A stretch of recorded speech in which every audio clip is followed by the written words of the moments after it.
Mom and Dad were furious. They said they'd forgive me if I apologized. But why should I be the one to make amends? I can't see myself getting along with people who would say something like that. I've decided I'm never going to see them again. Don't be ridiculous, I said. If that's your attitude, I'm divorcing you. Leave. Actually, I was about to leave anyway, he replied. My name is Jade and I'm a 30-year-old office worker. Recently, my boyfriend Harry proposed to me. We met at a meetup for online gamers, and he's 7 years older than me. He's kind, accepting, and understands how important my work is to me. He gives me the space I need, which I really appreciate. However, now that he's proposed, I'm unsure what to do. I hadn't really considered marriage before. It feels like a binding commitment, and I worry it might take me away from my work, which I love. I don't have hobbies, and I'm not sure what to do on my days off. My previous boyfriends left me because they couldn't handle my focus on work. They expect me to adjust my schedule for their work. They'd say, men want to be in control and expect women to handle housework. That's why I never saw marriage as a happy ending. Harry's proposal is different. I asked him if he really understands that I'm not quitting my job. Of course not, he said. We can share housework, and if we don't have much time together because of work, that's fine with me. I've lived alone for a long time and I'm used to it. I also have hobbies and know how to spend time on my own. Why do you want to marry me then? I asked. It's just that, despite everything you've said, I don't want you to be with anyone else. Even if we only see each other on weekends or live apart, I want us to be officially married. I want us to make a lifelong vow to love each other. It's a selfish request, but if you're not comfortable with marriage, we can consider common law marriage instead. His understanding and willingness to compromise made sense to me. I realized I could manage married life with him without changing who I am. So I decided to marry Harry. When I told my family and friends, they were all shocked, especially since I had previously said I had no intention of getting married. My mother was in tears, overwhelmed with happiness. It made me realize how much it meant to her. Despite always telling me to live my life as I wished, I knew she had always hoped to see me married. I'm overjoyed to see the smile on my mom's face. I'm glad I decided to get married. We've had our wedding and started our new life together as husband and wife. We've moved into our new house, unpacked, and sorted through all the complicated paperwork. Harry suggested we spend a night at his parents' house since they're hosting a family gathering this Saturday. I need to make sure I don't come off as rude, I said. Don't worry about it, Harry reassured me. My parents are quite elderly, and they'll probably see you more as a granddaughter than a daughter-in-law, so you don't need to be overly concerned. His words eased my anxiety a bit. I did want to make a good impression, so I agreed to join him at the gathering. I decided to call my mom to see if there was anything specific I should be aware of when visiting his family. Given that all the relatives would be there, I wanted to be prepared. Since my dad passed away when I was young, my mom has been my sole support. I love and respect her deeply, and I always turn to her for advice. Should I bring something with me? I asked. Yes, she replied. It's a good idea to offer to help with the preparations, but don't overdo it. If they need assistance, be ready to do what they ask. Also, don't forget to bring some gifts. Got it. Thanks, Mom, I said, feeling much more at ease after our conversation. I'm confident that everything will go smoothly. On the day we head to Harry's parents' house, I'm ready to make a positive impression and embrace this new chapter in our lives. I felt completely prepared as Harry drove us to his parents' house.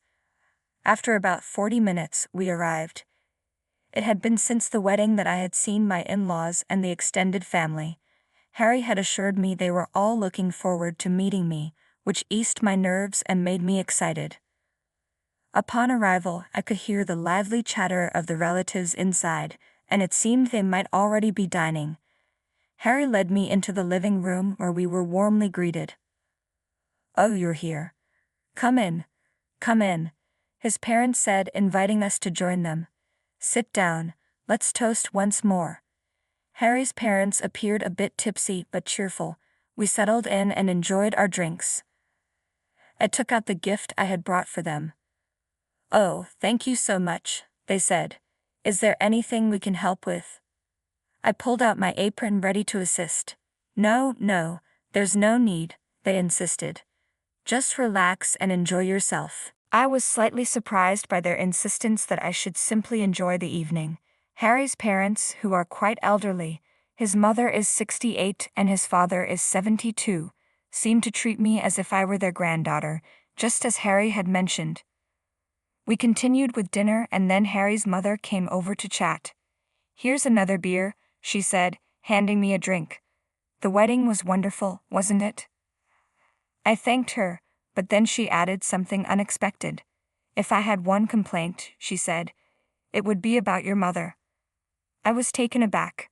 "What do you mean?" "Well, the scar on her face. It's rather hard to look at." My face fell as I processed her words. "Excuse me." The comment about my mother's scar really soured the festive atmosphere. Harry's mother's remark about how my mom's scar was noticeable, despite her efforts to cover it with makeup, felt like a cruel jab. "If I had a scar like that, I wouldn't have attended the wedding," she said. I was stunned. I couldn't believe she was insulting my mother. Then Harry's father joined in. "Well, it's understandable," he said. "You don't have a father, so having another parent at the wedding must have been awkward. Even with the scar, she had to come, even if it was embarrassing." I was incredulous. What on earth were they saying? My mother's scar was a result of a tragic accident. When I was a child, she had been sitting in the back seat with me for safety while my dad drove. A speeding car from the opposite lane crashed into us. My father swerved but ended up crashing into a pole, and he died on impact. To protect me, Mom shielded me with her body, and a shard of glass from the front window lodged into her face, causing severe injuries. It seemed Harry's parents didn't know this. I looked at Harry, who was aware of the details.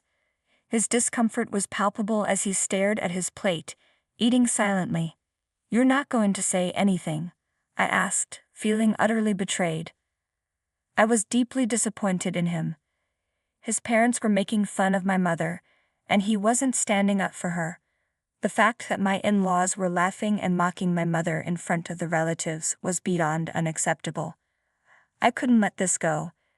"Excuse me," I said, my voice firm. "Why would you say something like that? Didn't you even consider why my mother has that scar?" Their surprise was evident, and the room fell into an uneasy silence. The relatives watched in stunned silence, taken aback by my outburst. "She got that scar while protecting me during the accident where we lost my dad," I continued. "If she hadn't shielded me, I could have been seriously injured or worse." I shook my head, feeling disgusted. Making fun of someone's scars without knowing their story is incredibly childish. "I'm sorry, but I'm going home," I said, turning on my heel. The room was thick with discomfort. My in-laws' faces were flushed with embarrassment, and Harry stared at me, his mouth agape.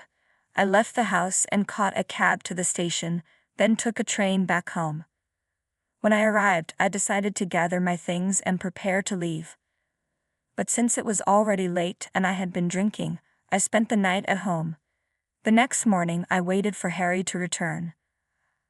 I wanted to leave as soon as possible, but I decided it was better to talk to him first before making any final decisions. When he arrived, he looked furious. He threw his bags down and glared at me. "What was that last night?" he demanded. "You embarrassed me and my parents." "Your parents are the ones to blame," I shot back. "They insulted my mother in front of everyone. You know why she has that scar, and you didn't even try to defend me." "That's not what I'm talking about," Harry interrupted. "First, you need to apologize for embarrassing me and my parents." "What do you mean that's not what you're talking about?" I retorted. "If your parents hadn't acted so rudely, none of this would have happened." "You're insulting my parents again," he said, his tone accusing.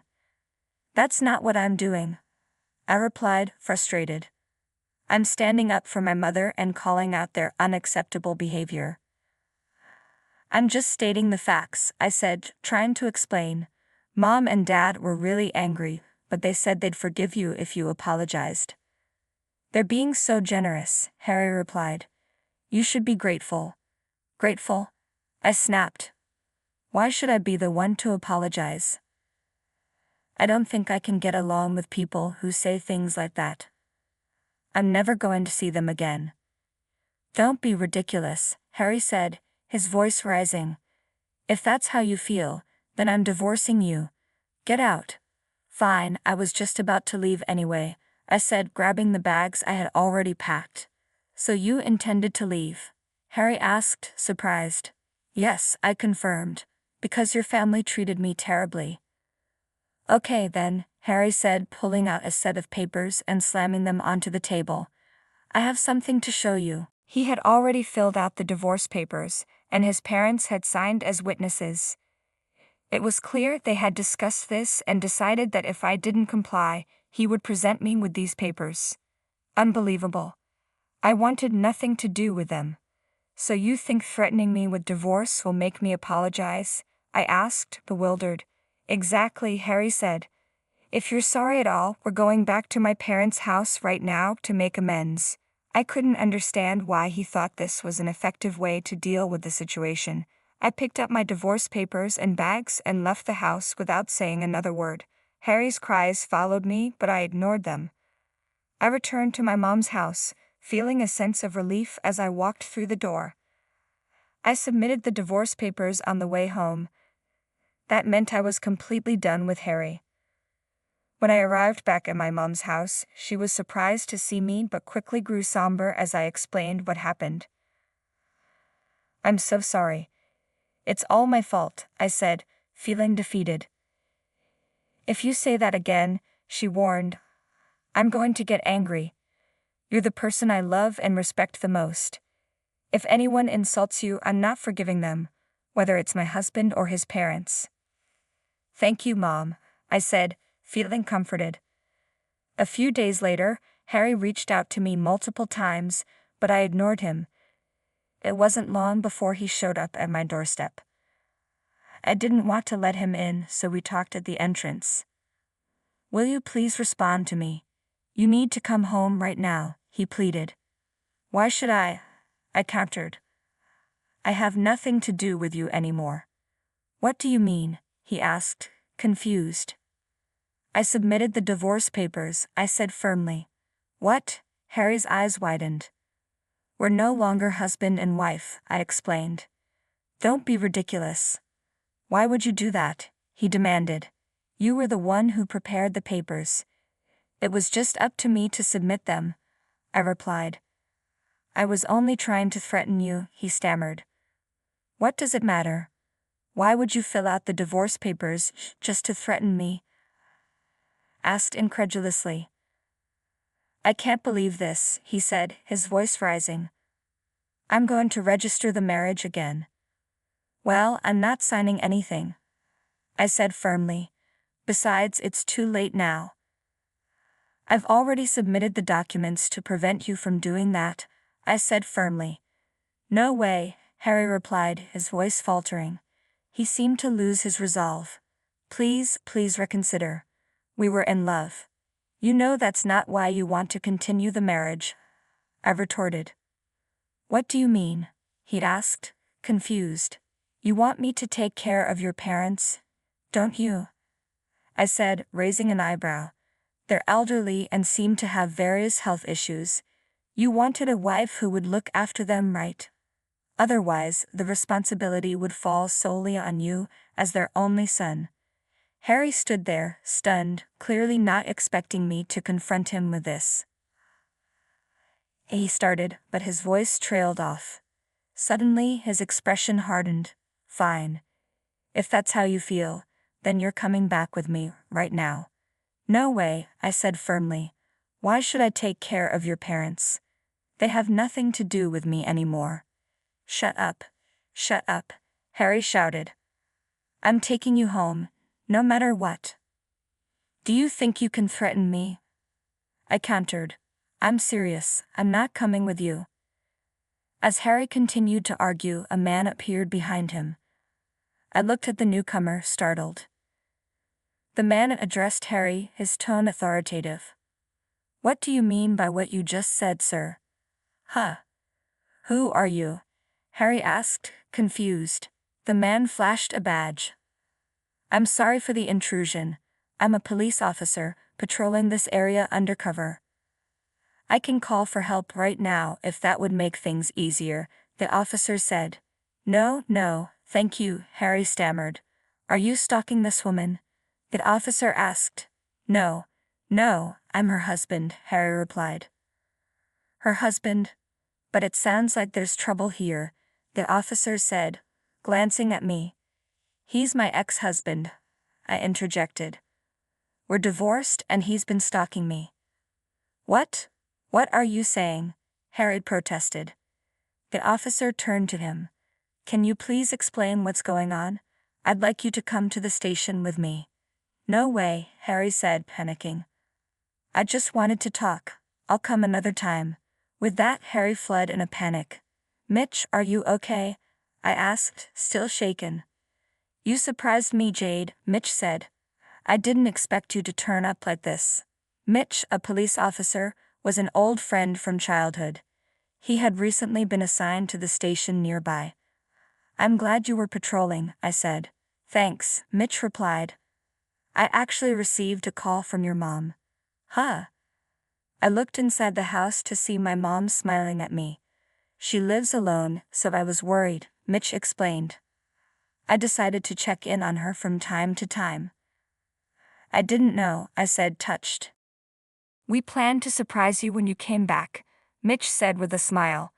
We moved to the living room and talked about everything that had happened. I filled Mitch in on the situation with Harry. Mitch advised me to file a restraining order, which I did immediately. This allowed me to completely sever ties with Harry and his family. By the way, a mutual friend mentioned that Harry's parents are now struggling with severe back and leg pain, and Harry is juggling caring for them with his job. He's unable to remarry and is stuck managing his parents' needs while working. Serves him right, I thought. As for me, I'm thriving in my work and there's been a wonderful development. I've married my childhood friend, Mitch. We're now happily living together with my mother. The in-laws were unbelievable. It wasn't just that they were old and out of touch. It was their complete lack of empathy. I can't believe Harry didn't even stand up for me, I said. I'm glad Jade found someone who truly understands her. Mitch added, congratulations to her. I hope she finds lasting happiness with her family, he continued. Thanks for sticking around until the end, Mitch said. Please subscribe to our channel if you enjoyed this video. See you next time.